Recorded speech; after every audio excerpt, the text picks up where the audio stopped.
Welcome to the Evolutionary Empath Summit, a free online event where you'll discover how to transform your sensitivity into your superpower, with some of today's top experts ready to help you own your empathic gifts.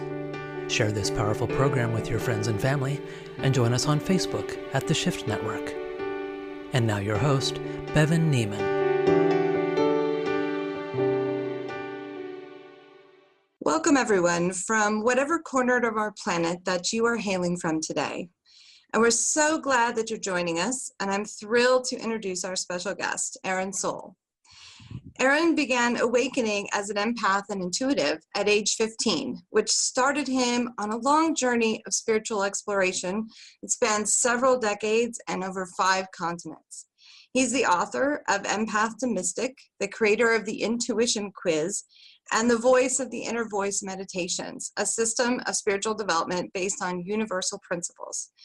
Aaran currently lives in Vietnam with his wife and daughter, where he enjoys teaching, coaching, eating a lot of fresh fruit, visiting ancient temples, walking through rice fields, and splashing around in the ocean. Welcome, Aaran. It's so fantastic to be connecting with you today and to invite our audience to learn more about your work. Thank you so much, Bevan. I am deeply honored to be here and to support empaths, intuitives, and anybody on a path of spiritual awakening, really, to awaken their heart to that place of interconnection and to help them live in balance with it, which is the most important part. Thank you. Yeah, I mean, when we first communicated and I invited you to be a part of the summit, you mentioned that just to get to a place where you had internet access would be like a 4-hour boat trip followed by several hours riding in the back of a truck with boxes of bananas and coconuts. What really led you and your family to decide to go off-grid, and how long have you been doing that? Wow, yeah, that's one thing. Actually, I haven't had a chance to update my website with that information. It still says that we live in Vietnam. Obviously, you read that to our audience, and we've actually moved to a small island nation called Vanuatu. And it's somewhere in between New Zealand, Australia, and the Solomon Islands and Fiji, to give some context to that. It's a really small, off-grid community. There are only 4 families here at the moment, and the 2 elders who have founded this place are currently living in the town, which you described as a 4-hour boat ride and a 3-hour drive on the back of a truck to get there. And I mentioned that in the context of being able to have fast internet. I would have had to go down there, but fortunately we've made this work with the satellite internet that we do have on site. So as you can imagine, the off-grid location that I'm living right now, you might be imagining it as little huts and in the middle of the woods, but it's actually really well built and well funded. Like I said, we have a satellite for internet. We have proper business cyclones that come through here a couple times a year. We have vast gardens with fruit trees and local greens and vegetables. We have a river that runs through this valley, and it's just pristine and ancient and beautiful. The primary mission here of the people is to support the sustainability of the region. So it's part of a nonprofit organization that works to help create preservation areas, because the villages that live all along this west coast, the native traditional villages, there's about 10 of them, each with about maybe 130 people there. Their main crops are cacao and coconut, and then food that sustains them like root vegetables and fishing, of course. But recently, these mountains have become more accessible to logging, and the main mission that we're working on is helping create preservation areas so that this one last, maybe not one last, but this one of these last vestiges of pristine nature in the world can remain. And it's been very interesting challenge to live here But as I keep telling my wife, it's the challenges I want. It's not the challenges of the city where it's constant driving and supermarkets and terrible lighting. It's the challenges of community living in a small forest. It's the challenge of doing my wash by hand without a washing machine. It's the challenge of lighting a fire every day to make food. And those are somewhat surprising challenges, especially the one about the social interaction. Because ironically, here in this small pocket of the world, I have more interaction on a daily basis with humans than I ever did living in the city in my house, where I could go into a separate room and close the door. Here I only have a studio for me and my family, and I didn't have to go out if I didn't want to. But here every day, just to make breakfast, I immediately see people first thing in the morning. And as most people listening who are sensitive to people's energies, they can understand how difficult that is.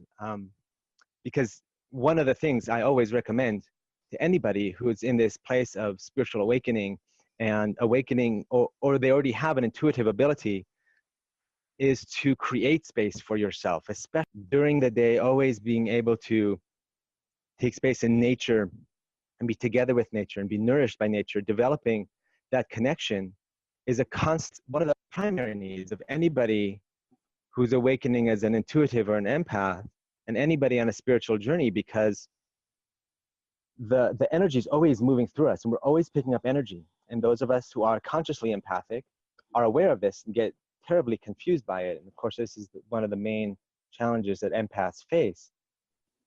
So that connection with nature and that alone time is the most important. So I've had to face some social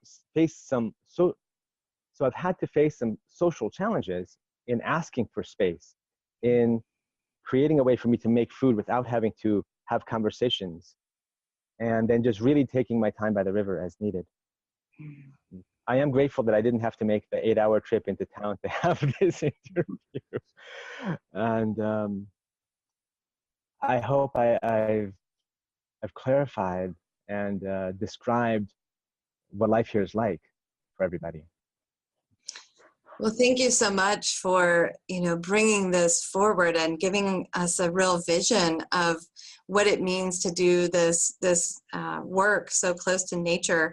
And you bring up such a great point that even in something that seems really ideal for many empaths, getting out of the city and being in that kind of a pristine environment, there's still this really deep interaction that's required with other human beings, and learning even in that space to hold your boundaries and to understand what it is you need and to take that downtime for yourself.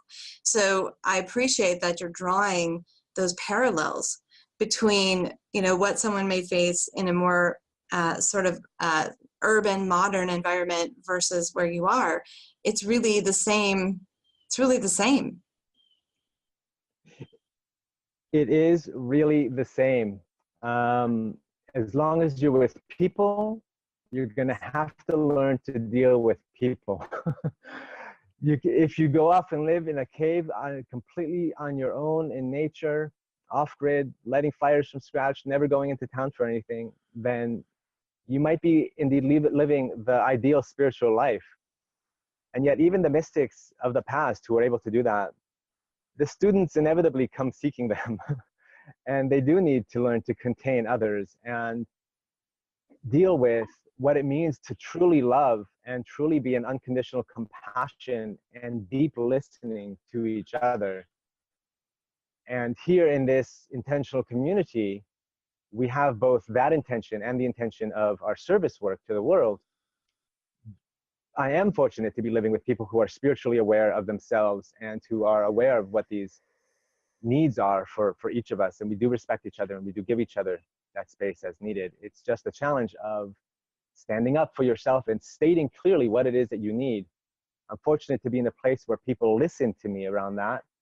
And many, many people who live in the Western world, well, they don't have that.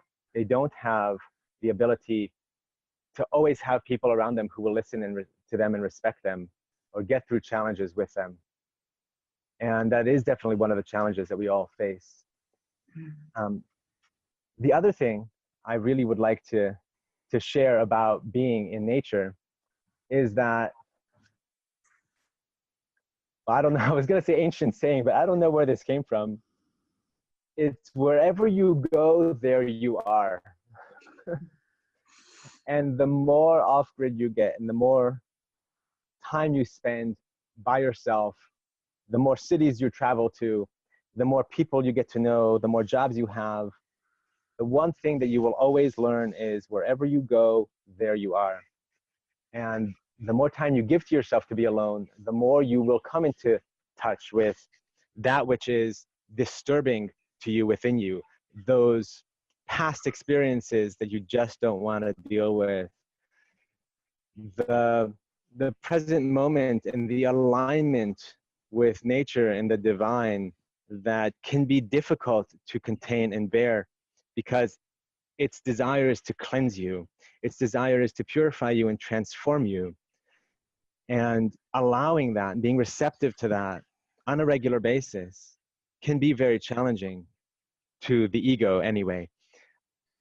It's very, very important for everybody on a spiritual path or who's awake as an empath, sensitive or intuitive, to really understand the difficulty of their path.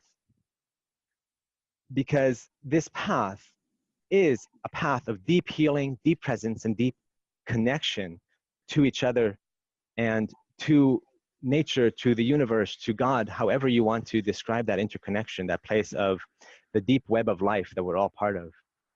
As empaths, we are aware of,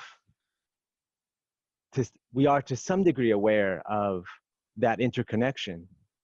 Oftentimes at first from a place of difficulty, from a place that feels like we're being constantly invaded by other people and their thoughts and their opinions and their actions and their judgments of us. And yet the truth is, when you truly embrace the silence of your heart and are able to go deeper beyond the thoughts and emotions, is that none of those thoughts and opinions belong to anybody. They pop into existence based on the perception of the moment, on the five senses that you experience the world with. When you experience the world through your five senses, you have a momentary perception of what's happening. And when other people have an experience of you in a moment, then they have a perception of what's happening. And that perception is based on the past. That perception is based on what they know, on what they believe. And it's the same for you. That perception is based on what you know and believe. And those perceptions arise in a moment. And if you give them a place to flow through the silence that you cultivate within yourself, then ultimately you are in a constant path of purifying and cycling through all the energy that's around you. And that is indeed how I see the path of the healer or the spiritually awake individual. We are constant transformers of the world around us. It is our job to speak up when we need to speak up. It is our job to be prophets and visionaries for a new earth, for an age that we can all live in together in harmony, or at least to be another person who supports the great collective of all of us who are on that journey together. Mm-hmm.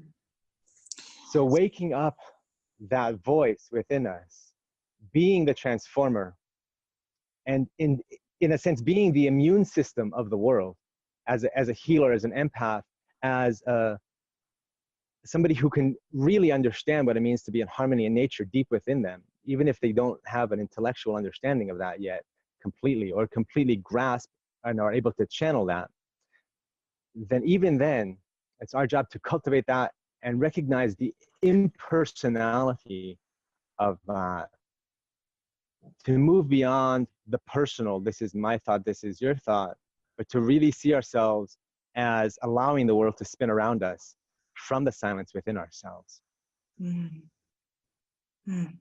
That is just incredibly beautiful, what you brought forward. And it reminds me of a quote that I saw from one of your writings, which said, to become a true mystic, you must learn that trying to distinguish between your thoughts and the thoughts of others is an endless, looping, and exhausting task. And there's actually no difference. Can you tell us a little bit more about what you mean when you wrote that? Yes, of course. I feel like this is one of the most liberating perspectives that any sensitive person can continuously remind themselves.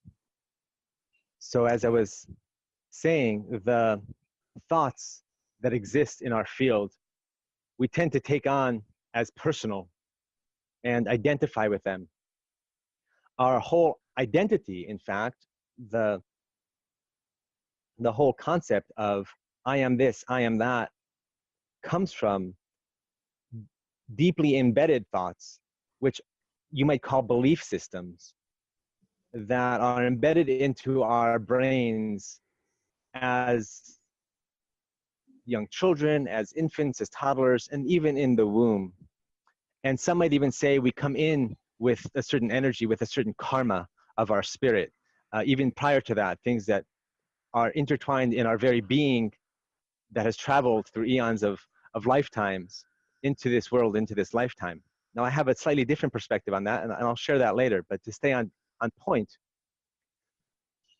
the importance of understanding that the thoughts we carry, the beliefs we carry, the personalities that we carry, because we all have multiple personalities based on these thought systems and based on the different people that and different places that we interact with, it is super important to be consciously aware of those and to continuously cultivate an awareness of those. And that's what meditation is for.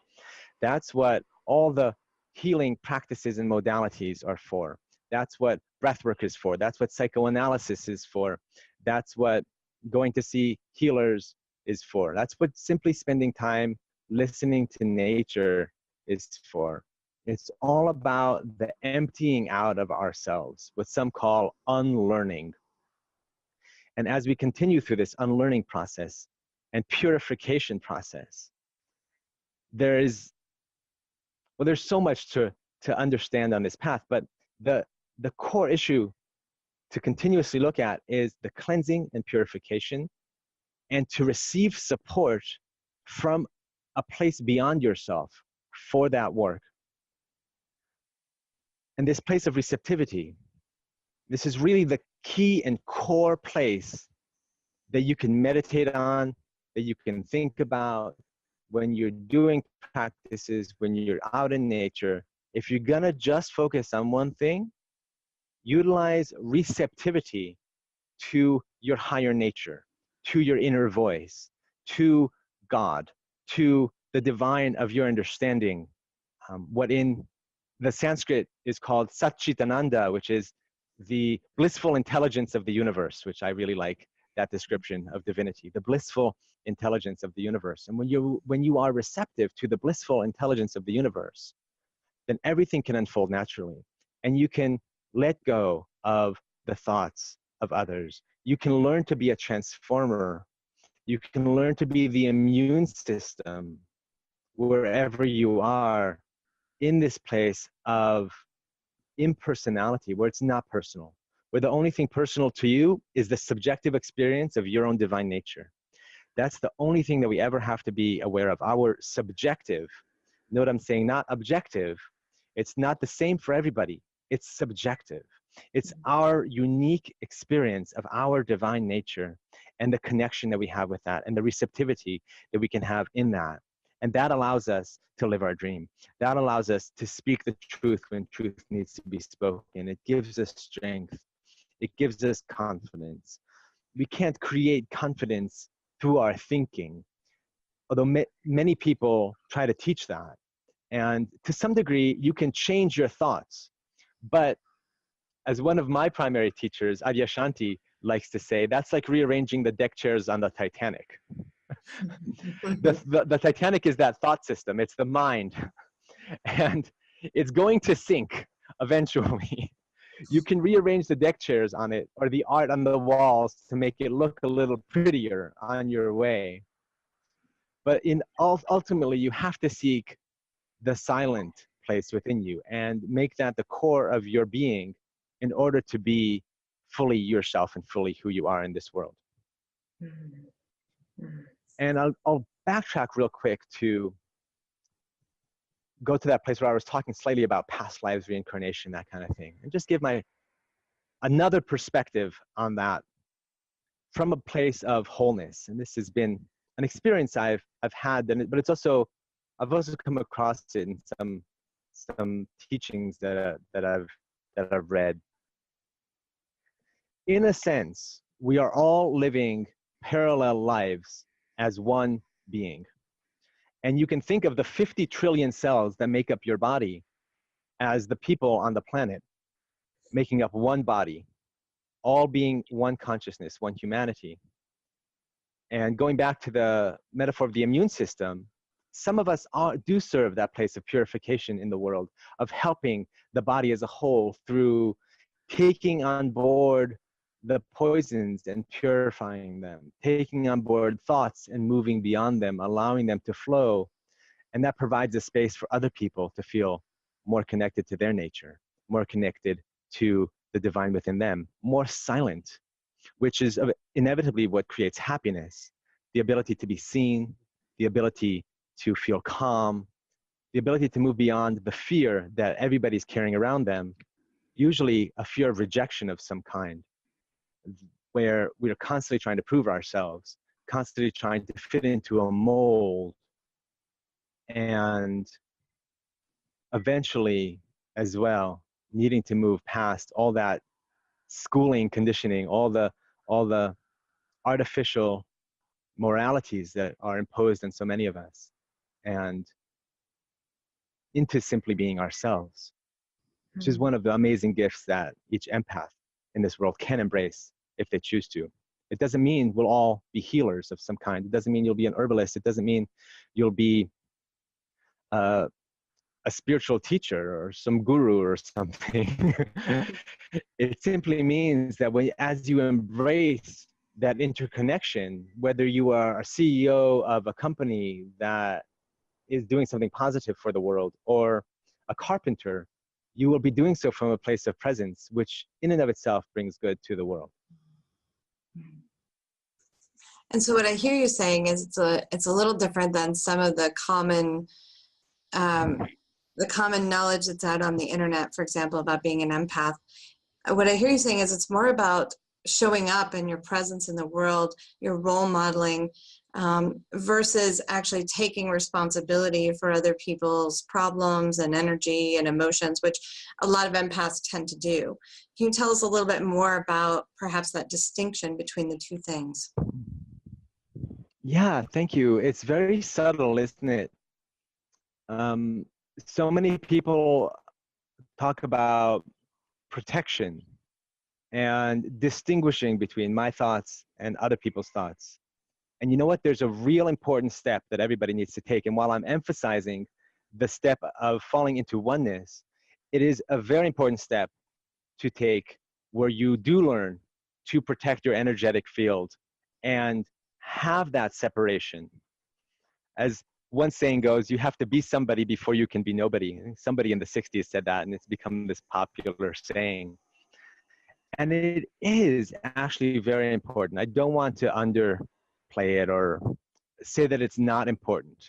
Some people are able to jump into that subjective reality of the divine silence within and be from that presence right away. Some people are able to do that.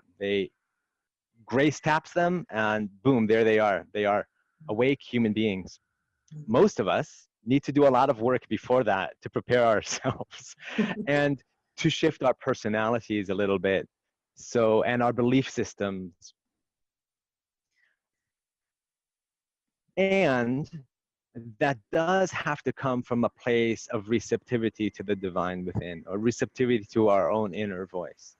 If it doesn't, then it is artificial and it will fall apart and it will not feel good, just like any other state of being that you were told to be, or way that you are told to be in this world, to fit into school culture, college culture, corporate culture, to be accepted, to avoid rejection. So just like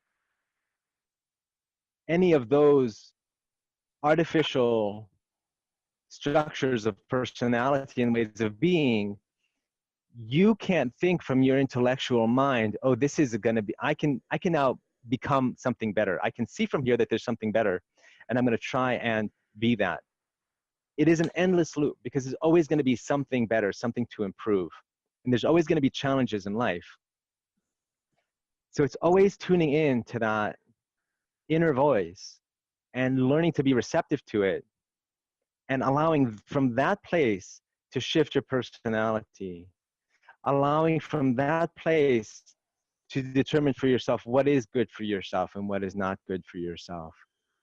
Not from that artificial place of, I believe this might be good because I read it somewhere, I was told that. Ultimately, for every person in the world, what's good for them is only going to come from the place within. And that's that place of silence within, from where the voice of wisdom can awaken. So cultivating silence and receptivity allows that voice of wisdom to awaken from within. And from there, we can restructure ourselves. We can learn to have proper boundaries in a way that's loving and compassionate to other people. Because what happens most of the time is when you tell yourself, I have to have better boundaries, I have to have better boundaries, it comes out in this burst of anger, and you end up destroying a relationship potentially, or calling other people narcissists, which I've seen a lot of narcissist labeling out there as well in the empath world, and there are narcissists out there, but most of the time when I see empaths struggling for empowerment and calling other people narcissists, it's because there's a struggle for power that's not coming from a place of harmony and seeing the other person compassionately. In my book, Empath the Mystic, I talk about this a little bit, how the origins of the empath and the narcissist can be traced back to the same issue of being rejected, essentially, as children, being sensitive children who experience a great degree of rejection and not being validated for who they are. Except one person took that and went catatonic with it. The narcissist goes catatonic and can only see themselves. And while the empath, who was not fully accepted as an empath, potentially goes outside themselves to try to always see what the other people around them are thinking and feeling, in order to get along better in the world, in order to avoid rejection. So if you trace back the origins here, you're really dealing with two opposites on a spectrum, and the same state of harmony and acceptance and love needed for both these people in order to move forward in life as themselves. And that is this path of transcendence that you're talking about, is that if you have been deeply wounded, as many empaths have in the past by their family of origin or personal relationships, being able to come into this place where you understand your own need and you're going within, as you're talking about, and then also finding that place of forgiveness and compassion eventually for those other people and their path, and realizing, you know, we're on the same path. You know, everyone's following this progression and this journey. What can our listeners do to continue to strengthen their conviction and, you know, get into a daily practice with their spiritual path? You talked about a few things: going into nature, going within. Are there other practices that have worked really well for you, or other people that you know? So the world of practices is as infinite as the mind is infinite, right? There are so many practices that one can do. Ultimately, all the practices leading to the same place of releasing the practices and operating from a place of connection to the wholeness. I'm not going to say oneness or enlightenment or anything, because those are too lofty, and I'm certainly not enlightened or anything like that. But from a place of being informed, at the very least, being connected enough to be informed by that oneness. So it's a matter of exploration as to what works for you. It's like, think of it as your freshman year in college. I mean, think of life as your freshman year in college, right? You're going to take this course and that 101 and this program, and you're going to join that club, and you're going to see what works for you and what doesn't. You know, now that you have some freedom in your life, you have some awareness, it's okay to explore. And then to say, oh, you know what, this isn't right for me. It served me to get here, and now I can move on. Ultimately, it is wise to find a path and walk it and go deeply into one practice or another. Ultimately, I say. But until you find that, do explore the different practices that exist out there. Now, especially for empaths, as you just said, and as I've said, and as a lot of people always say, time alone and time for yourself are the most crucial components of being able to enter the silence. Now, sometimes I need to sit by the river for 2 hours with my thoughts spinning and my head in shambles and my anger and rage going, and this person said that and that person did this, and it just goes on and on until finally something subsides, and I'm able to come back to that place of silence. So there's no amount of time necessarily. It's almost like take as needed. It's good to start your morning with it, usually. Now, I'm a family man, and that can be hard when my daughter's jumping on my bed asking for breakfast. You know, if she happens to wake up earlier than I do. I usually wake up earlier because I emphasize that in my life, and I'm able to go and do my morning practice. And I'm always a happier person and a happier father and a better father when I do that. But I don't always have that opportunity. So I do my best to bring my practice to wherever I am. And this is just something that you learn. It's like any habit that you learn. Again, coming back to wherever you go, there you are. If you learn to be and hold a place of silence, love, and connection, then you can bring that into the places of strife or the places of feeling unbalanced, and you know, your kids are jumping on you, your neighbor's knocking at your door, and you have a community meeting in 2 hours that you need to present your your part of the work for you know, you're probably going to work if you're living in a city, so you probably have to get up and do that and be with all these people all day long or serve people all day long, and you don't have these opportunities for silence. One thing that can really help is having an object that you have with you every time you do have time to yourself or in nature or your meditation practice. And you carry that on you all day long. And all you need to do is refer back to that object for a taste of being yourself. I found that to be a really helpful practice in a busy life, to have an anchor point that's an object, or it can be an anchor point in your body. Like for a long time in my meditation practice, I would simply squeeze my thumb at the end when I've attained a certain degree of silence and peace. I would squeeze my thumb. And so I'm essentially using the mechanism of conditioning in the mind to condition myself. Okay, when I squeeze my thumb, it reminds me of that place of stillness and silence and harmony. And I'm doing it right now, and I can feel it just activating this system in my body where I feel more calm and I feel more centered and in complete trust. And love is awakening more in me at the moment because I'm doing that. It's a great practice. I think I have a video about that on my website. There's a little free area on my website where people can look at videos, download meditations and stuff like that. And I think that's one of the videos on there that explains this concept fully that people can do.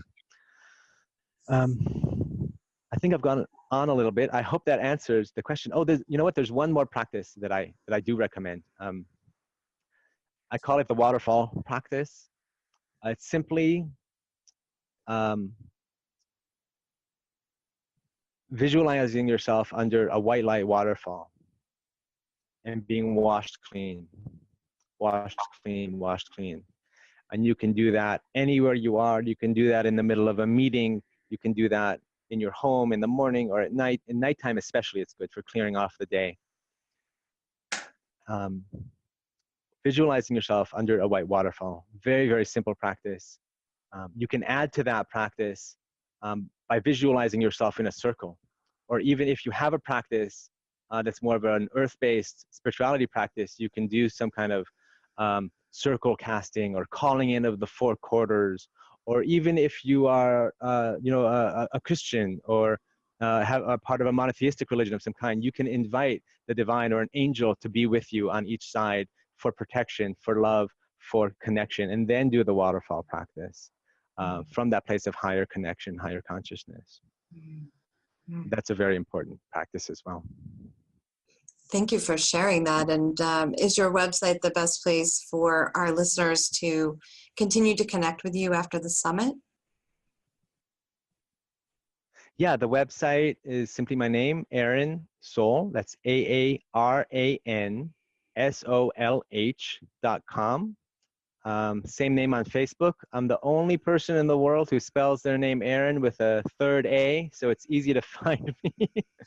On Facebook as well. I tend to blog on Facebook using the notes section, so a lot of good article materials there. You can download a free chapter of my book through my Facebook page and my website. And again, on my website, there are also dozens of free guided meditations and journaling worksheets and things like that that anybody can download. Wonderful, thank you. And as sort of a wrap up for our conversation today, I wanted to go back to where you started when we first began. And you really talked about this ability for sensitive and empathic people to give back, to be in leadership to our world, to envision a new era, a new way of being. What do you think is the best way for empaths and our audience who's on this conversation today to become leaders who stand for peace and freedom and interconnection? Yes, thank you for that question, Bevan. I do see empaths and people who are on a journey of awakening, if they're just starting to feel that sensitivity to what I call the mystic, that interconnected web of life, or they are more advanced on that. I do see us as leaders who can help shape a better world, more in harmony with nature, and bring us back to that.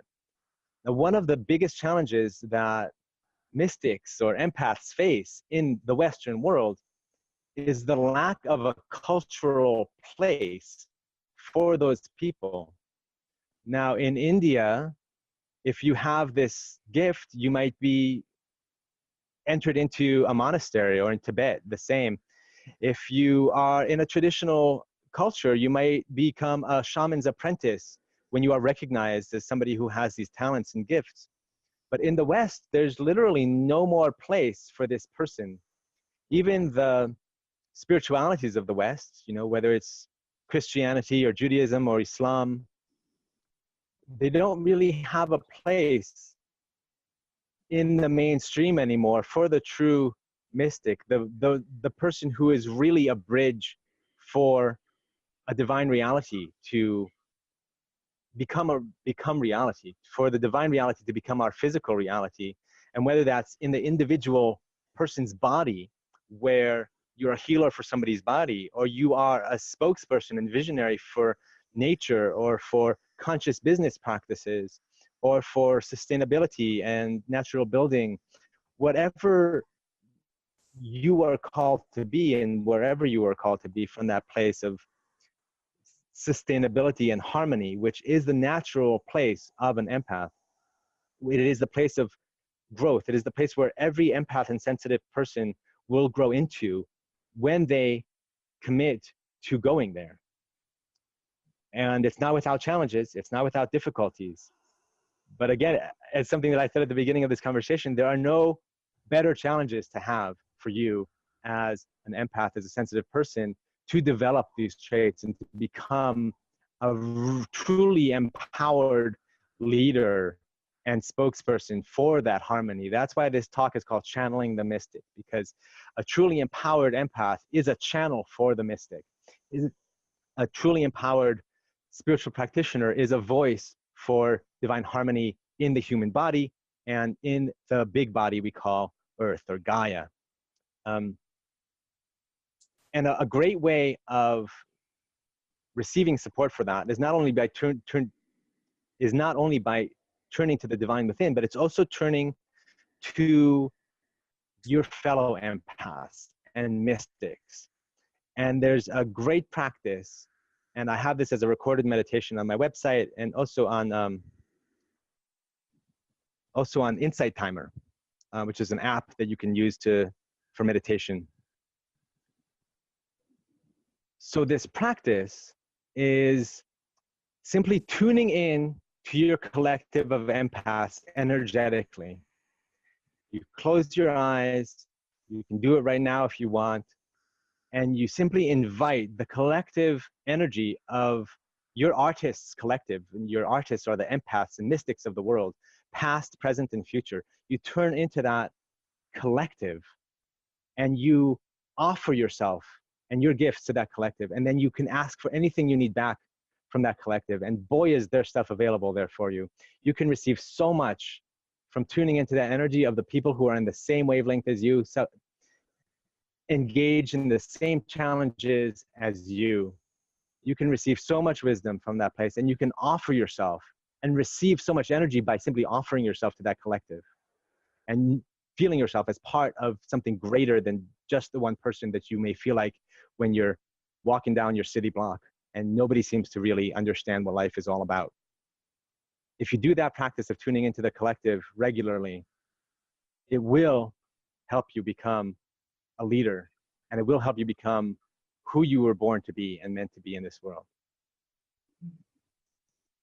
Thank you so much, Aaron. I just did that practice as you were speaking, and it was incredibly powerful to feel all of the spiritually awakened and awakening people from all eras of history connecting in together. That's our goal with this summit, is to bring that collective together to nurture and uplift each other, to strengthen our individual work as well as our collective work. We so appreciate you being here with us today, connecting in from Vanuatu. And we thank everyone in our audience who tuned in to learn more about what it means to be the immune system, how to step in to that divine within, and how to tune in to the collective in order to become leaders for this world. Thank you so much for your time today. It's my pleasure, and I'm so grateful to you for creating this. It's been actually a dream of mine for a while to see if we can get more global activities for this great collective of people together and to empower us. So thank you for having me, and thank you for creating it.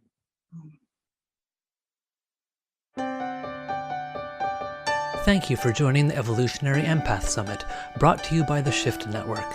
To learn more, visit evolutionaryempathsummit.com. To learn more about our global programs, supporting you in waking up in all the areas of your life and taking inspired action, visit theshiftnetwork.com. Thank you again for joining us and for sharing this empowering path of embracing your empathic gifts with your friends and family.